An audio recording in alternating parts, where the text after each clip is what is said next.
మాది ఉప్పాడు కొత్తపల్లి కాబట్టి సముద్రం పక్కనే, రోజు సముద్రం పక్కన ఉంటూ ఉంటే ఒక ఫిషర్ మ్యాన్ ఎటువంటి సేఫ్టీ లేకుండా దన్నమని సముద్రంలో దూకేసేవాడు బోట్లోంచి. నేను ఆ ఒడ్డు నుండి చూసే ఉండేవాడిని కాలేజీకి వెళ్తున్నప్పుడు.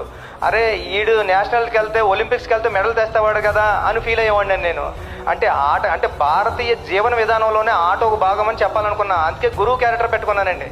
అందుకే హీరో మూట మోసి గిరేస్తే అది కుస్తీ బాంగిడీ పొట్టని, వాటర్ మోస్తే ఇంకొకటని, ఇలా ప్రతి ఆటలోని అంటే భారతీయ జీవన విధానంలోనే ఆట ఉందని చెప్పాలనుకుని చాలా ప్రయత్నం చేసామన్నమాట అండి. ఈ కథ అంటే అలవోకగా ఏదో నార్మల్గా చెప్పేయచ్చండి, కమర్షియల్ ఫిల్మ్ చేసేయచ్చు. కానీ ఒక స్పోర్ట్స్ జోనర్లో అంటే ఇంకా చాలా విషయాలు, అంటే ఒక మనిషికి ఒక వ్యవస్థకి గుర్తింపు ఎంత ఇంపార్టెంటో చెప్పాలనుకున్నామండి ఈ కథలో.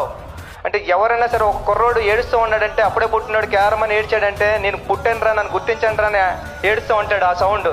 అంటే అలాంటి గుర్తింపు కోసం ఒక మనిషి ఎంత స్ట్రగుల్ చేస్తాడు తన ఊరు కోసం, తన ఊరు గుర్తింపు కోసం. అలాంటి ఒక మంచి మాట చెప్పాలనుకున్నమాట అండి.